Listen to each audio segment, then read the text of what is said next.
Hello नमस्कार, आप लोग का फाइनल ईयर में स्वागत है। और यहाँ पर देखेंगे यूपी के टेट प्रवेश परीक्षा के लिए जो हमारी शुरू की गई है टेस्ट सीरीज केमिस्ट्री की, तो उसका आपका पार्ट 11 है। तो फटाफट आप लोग जुड़ेंगे और वन बाय वन सभी क्वेश्चन को देखेंगे। बढ़ेंगे पहले क्वेश्चन की तरफ। पहला क्वेश्चन आपकी स्क्रीन पर है, आपको इसका जवाब करना है कि इसका सही उत्तर क्या है।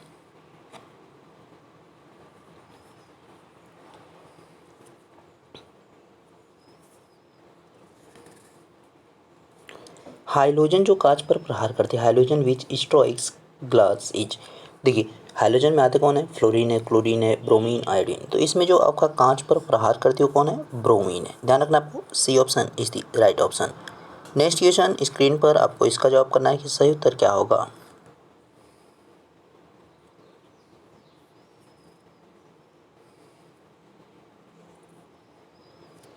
अश्रु गैस है, टीयर गैस इज।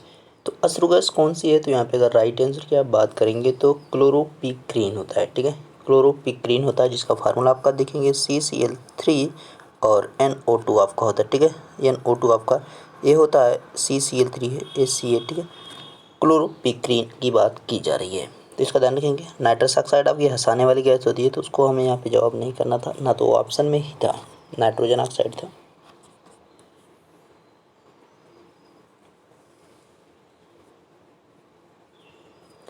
तत्वों और यौगिकों के अणुओं को किसके द्वारा दर्शाया जा सकता है? Molecules of elements and compounds can be represented by. तो किसके द्वारा हम उनको दर्शा सकते हैं? तत्व हो या यौगिक हो, तो उनको हम रासायनिक सूत्रों के द्वारा भी दर्शा सकते हैं। ठीक है, यानी आपका बी ऑप्शन यहाँ पे सही है।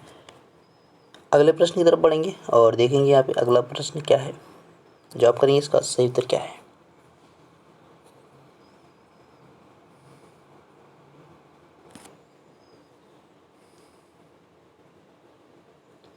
आवर्त सारणी के किसी वर्ग में ऊपर से नीचे आने पर परमाणु के आकार में क्या परिवर्तन होता है? What is the change in the size of an atom from top to bottom in a group of the periodic table. तो यहाँ पे क्या परिवर्तन होगा? उसमें जो है क्या होगा, उसके परमाणु के आकार में क्या होगी? इंक्रीजिंग होगी, यानी वृद्धि होगी। तो यानी आपका आंसर इसका क्या होगा? ए ऑप्शन होगा। देखिए, यहाँ पे परमाणु क्या आकार, देखिए ऊपर से नीचे जा रहा है, मतलब इस प्रकार से जो है आपका इधर को जा रहा है। लेकिन अगर जो यहाँ पे क्या कर दिया जाए कि बाएं से दाएं जाना है, यानी आपका लेफ्ट से राइट को जाने की बात करेंगे, लेफ्ट से राइट को।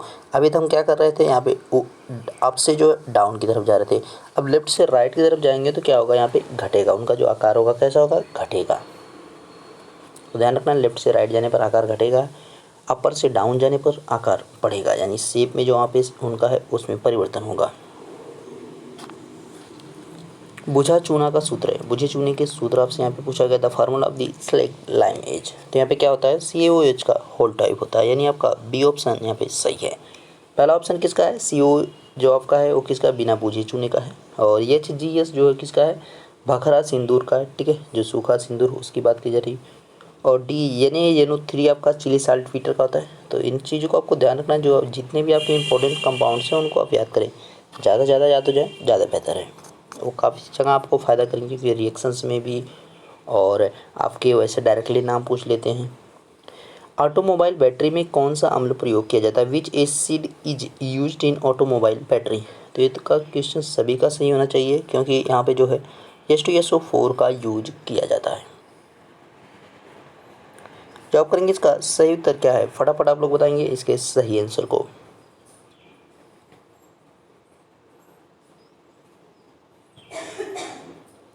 निम्न में से उत्कृष्ट धातु नहीं है, which of the following is not a Nobel metal. तो नोबल मेटल की आप यहाँ पे अगर बात करेंगे तो कौन इसमें से नहीं है कह रहा है। तो यहाँ पे कौन नहीं है यहाँ पे? तो आपका एल्यूमिनियम। ठीक है, ये जो है आपका उत्कृष्ट धातु में नहीं आती है। बाकी जो आपका यहाँ पे PT, AU, AG सभी जो उत्कृष्ट धातु में आते हैं।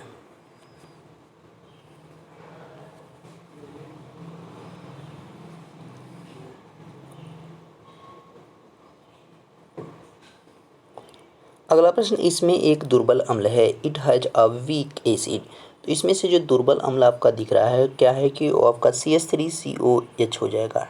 ठीक है, इसका ध्यान रखना है, क्या ऑप्शन बी। बाकी H2SO4, HCl, HNO3 ये सब कैसे हो जाएंगे? प्रबल अम्ल हो जाएंगे। तो अगले प्रश्न का आप जवाब करेंगे कि अगले प्रश्न का सही उत्तर क्या है।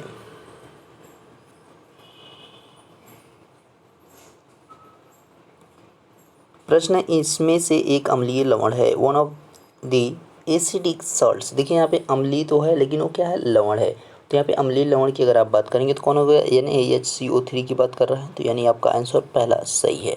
ये कैसा है, अम्लीय आपका लवण है। NaCl की बात करेंगे, सामान्य लवण में आता है, ठीक है। NaCl और FeSO4 ये दोनों जो है किस में आएंगे, सामान्य लवण में। और यहाँ पे जिंक और OH और Cl, इसकी अगर आप बात करेंगे तो क्षारीय लवण है।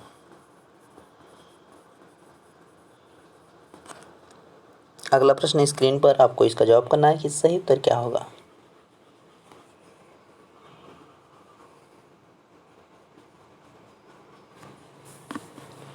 प्रश्न है, अम्ल प्रोटॉन दाता और क्षारक प्रोटॉन ग्राही होते हैं। यह किसके विचार हैं। Whose view is that acid और प्रोटॉन डोनर एंड बेसिस और प्रोटॉन एक्सेप्टर। तो ये किसके द्वारा कहा गया था। तो ये जो यहाँ पे डिफिनेशंस दी गई थी वो किसके द्वारा, ब्रॉन्स्टेड एंड लोरी के द्वारा दी गई थी। यानी बी ऑप्शन आपका यहाँ पे सही है। अगला प्रश्न स्क्रीन पर आ रहा है, आपको इसका जवाब करना है कि सही उत्तर क्या होगा।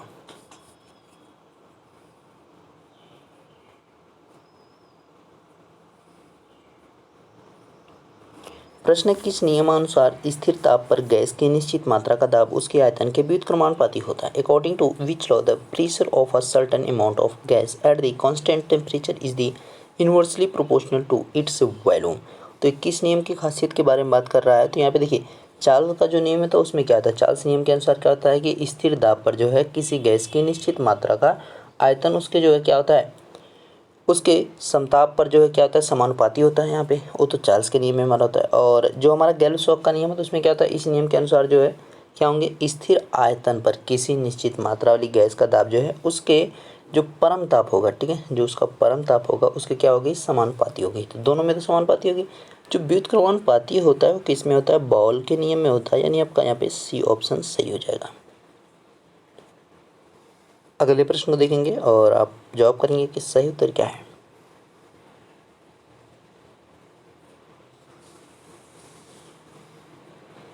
निम्न में से ग्राहम के विसरण नियम का अनुप्रयोग है। Which of the following is an application of Graham's law of diffusion. तो यहाँ पे कौन सा है, देखिए एनसोल के मार्स गैस सूचक में, ये भी यहाँ पे सही है। अनुप्रयोग ये भी है। गैस के मिश्रण में, ये भी सही है। समस्थानिकों के पृथक्करण में, ये भी सही है। यानी उपर्युक्त सभी सही है। यानी आपका डी इसका सही है। अगले प्रश्न को देखेंगे और आप इसका जवाब करेंगे कि सही उत्तर क्या होगा।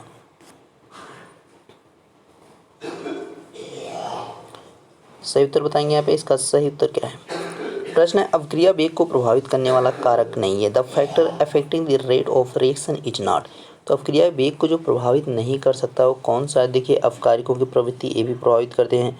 उत्प्रेरक की उपस्थिति का प्रभाव ये भी है। प्रकाश की उपस्थिति ये भी। लेकिन आपके हाइड्रोजन की उपस्थिति से आपका अवक्रिया पर कोई भी प्रभाव नहीं पड़ता है। अगला प्रश्न यहाँ पे जवाब करेंगे आप। वहाँ पे जब जल रहता है तब आपका, ठीक है, हाइड्रोजन जब गैस रहेगी तो ऐसा थोड़ा हो सकता है, लेकिन बहुत ज़्यादा वो प्रभावित वाले कारक में नहीं आते हैं। हाइड्रोकार्बन के फिशर ट्रॉप्स संश्लेषण में किस उत्प्रेरक का प्रयोग होता है। Which catalyst is used in the Fischer Tropsch synthesis of hydrocarbon. तो हाइड्रोकार्बन के जो फिशर ट्रॉप्स संश्लेषण होता है उसमें किसका यूज किया जाता है। तो यहाँ पे अगर राइट आंसर की आप बात करेंगे तो लोहे का यूज किया जाता है, यानी फेरिक का यूज किया जाएगा। आयरन का यूज किया जाएगा, तो उसका ध्यान रखना है आपको।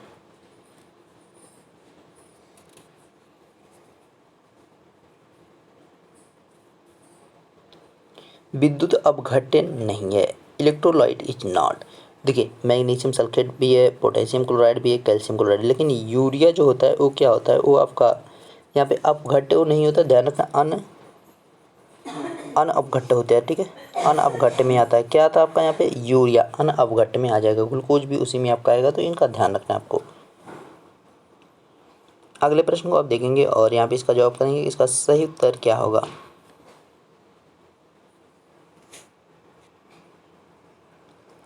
अष्टक सिद्धांत किसने प्रतिपादित किया था। Who propounded the octet theory. तो अष्टक जो सिद्धांत दिया गया था वो किसके द्वारा दिया गया था। तो न्यूलैंड ने अष्टक का सिद्धांत दिया था और डोबे राइनर जो है त्रिक का नियम दिए थे। मेंडलीव ने जो आवर्त सारणी की खोज की थी और मोजले के द्वारा जो आवर्त सारणी, जो आधुनिक आवर्त सारणी उसके द्वारा उसकी खोज की गई, किसके द्वारा, मोजले के द्वारा। अगला प्रश्न आप देखेंगे और इसका जवाब करेंगे।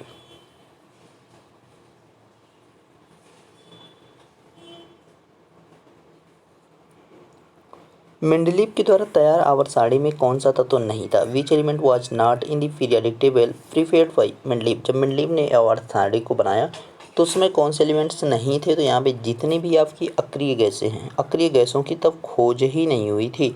तो आपका इसमें अक्रिय गैस कौन सी दिख रही है? नियॉन दिख रही है, यानी आपका आंसर ए हो जाएगा। तो ध्यान रखना है, जब यहाँ पे मेंडलीव ने खोज यहाँ पे जो है आवर्त सारणी को बनाया तो उसमें जो है 63 टोटल जो है 63 ही केवल एलिमेंट्स की खोज की गई थी, यानी ज्ञात तत्व जो थे वो कितने थे? 63 थे।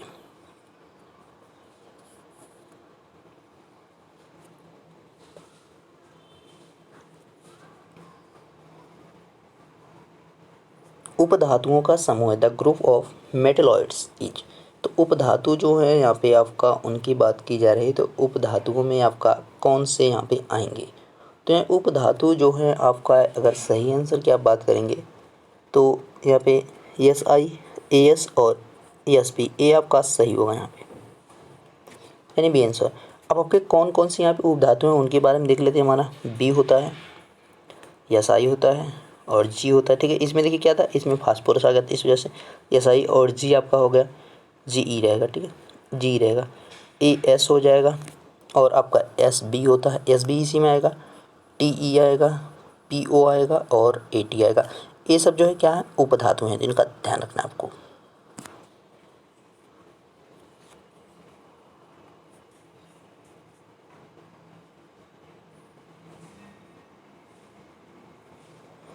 आवर्त चार का सदस्य तत्व है, the member element of period 4 is.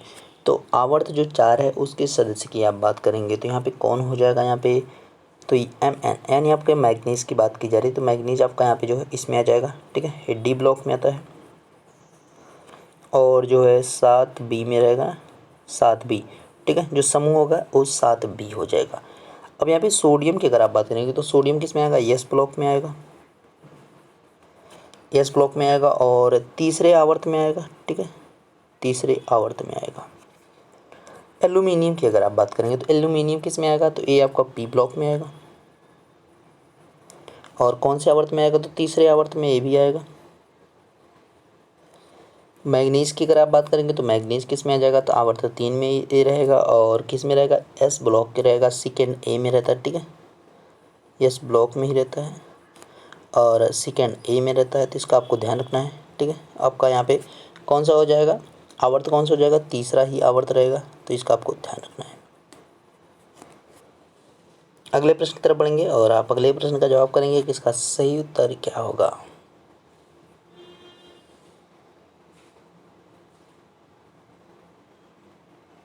प्रश्न है, कौन सी धातु तरल अवस्था में है? Which metal is liquid state. देखिए, तरल अवस्था में धातु की बात कर रहा है, तो यहाँ पे अगर हमारा जो है अधातु कहता तो हमारा आंसर क्या होता? ब्रोमीन। लेकिन हमसे धातु के बारे में पूछ रहा है तो एच जी होगा, क्या होगा? पारा होगा। ये जो है आपका अधातु है, यानी नॉन मेटल की बात जब करेगा तो आपका वहाँ पे ब्रोमीन जवाब करना है, लेकिन जब धातु की बात करेगा मेटल तो आपको एच जी आंसर करना है। इसका ध्यान रखना है, क्योंकि इन दोनों में ही कन्फ्यूजन होता है। सभी को पता रहता है इन्हीं दोनों में से कोई आंसर है, लेकिन ये नहीं कर पाते क्लियर कि है कौन सा सही।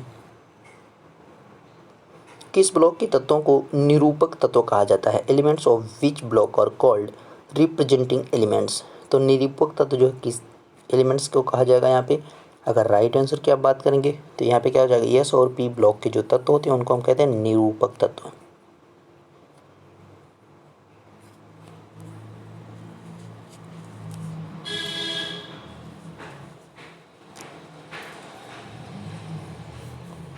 इस ब्लॉक के तत्वों के लिए समूह संख्या संयोजी कोष में इलेक्ट्रॉनों की संख्या के बराबर होती है। For the elements in the blocks the group member is equal to the number of electrons in the valency shell. तो यहाँ पे देखिए यस जो हमारा होता है, यहाँ पे यस, यस ब्लॉक, उसमें क्या होता है कि जो समूह संख्या होती है उसके बराबर आपका क्या हो जाएगा? यहाँ पे संयोजी कोष की बात की जा रही है। संयोजी कोष में जो इलेक्ट्रॉन होंगे वो क्या होंगे? इक्वल होंगे, यानी संयोजी कोष की संख्या जो होगी इलेक्ट्रॉनों की वो क्या होगी? इक्वल होगी। तो यानी आपका आंसर ए होगा। और पी ब्लॉक की जो खासियत है उसमें क्या होता है कि जो समूह संख्या होगी वो 10 प्लस और संयोजी इलेक्ट्रॉन आपका, बस ये होता है यहाँ पे पी ब्लॉक के लिए, तो इसका ध्यान रखना है आपको। ठीक है, आगे इसका जवाब करेंगे कि इसका सही उत्तर क्या होगा।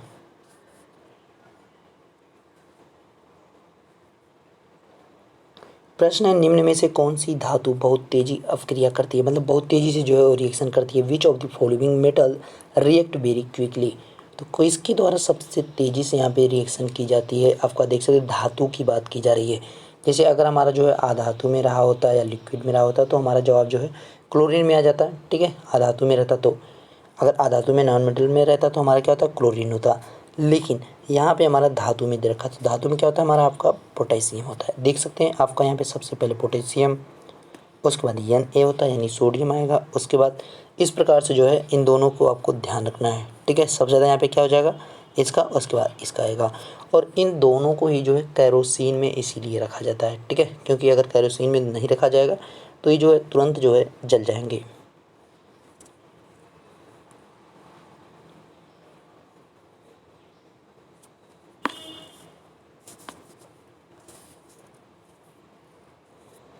धातुओं की सापेक्ष अवक्रियाशीलता का सही क्रम किस में है। What is the correct order to relative reactivity of metals. तो यहाँ पे देखिए जो सही आंसर हो वो आपका इसका राइट आंसर डी होगा, ठीक है, क्योंकि पोटेशियम, सोडियम, कैल्शियम, मैग्नीशियम होता है। तो इस पूरे सीक्वेंस को आप लिख लीजिएगा, पोटेशियम, सोडियम, कैल्शियम, उसके बाद आपका आगे क्या आएगा, Mg आएगा, उसके आगे एल्यूमिनियम आएगा, उसके आगे आपका जिंक होगा, उसके आगे आपका क्या होगा, Fe होगा, ठीक है, उसके आगे आपका क्या होगा, Pb होगा, उसके आगे हाइड्रोजन, Cu, Hg और Au सबसे लास्ट में रहेगा, ठीक है। तो ये जो आपका यहाँ पे ध्यान रखना है, इनका धातुओं की बात की गई है। अगला प्रश्न है स्क्रीन पर और ये आपका लास्ट क्वेश्चन है, इसका आपको जवाब करना है कि इसका सही उत्तर क्या होगा। फटाफट आप लोग बताएंगे इसका सही आंसर क्या है।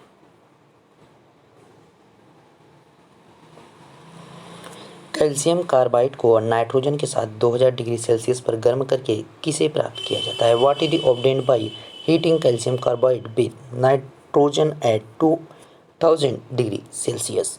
तो यहाँ पे 2000 डिग्री सेल्सियस टेम्परेचर पर गर्म करके नाइट्रोजन के साथ किसको, कैल्शियम कार्बाइड को, तो हम क्या प्राप्त कर सकते हैं, यहाँ पे नाइट्रोलीम प्राप्त कर सकते हैं। ध्यान रखना है बी ऑप्शन। हाइड्रोलिथ क्या होता है, इसकी अगर आप बात करेंगे तो हाइड्रोलिथ होता है CaH2। तो CaH2 जो होता है इसको हम क्या करते हैं, हाइड्रोलिथ जो हमारा है इसका, तो इसका जो काम रहता है वो क्या करता है कि H2 गैस को बहुत जल्दी से जो है हमें, मतलब अगर बहुत जल्दी ज़रूरत है इसकी, तो H2 गैस के शीघ्र जो है हमें, मतलब ज़रूरत को जो पूर्ति करने के लिए, मतलब H2 गैस की पूर्ति के लिए जो है इसको हम जल के साथ रिएक्शन कराते हैं। किसके, CaH2 का। हम इसको जल के साथ जब रिएक्शन कराते हैं ना, तो क्या करता है कि उसके बहुत जल्दी साथ रिएक्शन करके हमें H2 देता है। यानी हमें H2 की जब ज़रूरत पड़ती है तो हम यहाँ पे CaH2 का जो है रिएक्शन कराते हैं किसके, जल के साथ, तो हमें जो यहाँ पे H2 गैस जो है मिल जाती है तुरंत। इसलिए जो है हम क्या करते हैं, यहाँ पे हाइड्रोलिथ का यूज कर लेते हैं बहुत जल्दी ज़रूरत अपनी पूरी करने के लिए H2 की। ओके, तो आपके सभी क्वेश्चन यहाँ पे कंप्लीट हो चुके हैं। तो वीडियो अच्छा लगा तो इसको लाइक करेंगे और PDF के लिए आप टेलीग्राम पर जुड़ें ताकि आपको हम इसका PDF मिल जाए। मिलते हैं नेक्स्ट वीडियो में, तब तक देखते रहिए final exam with Ashish sir. Thank you.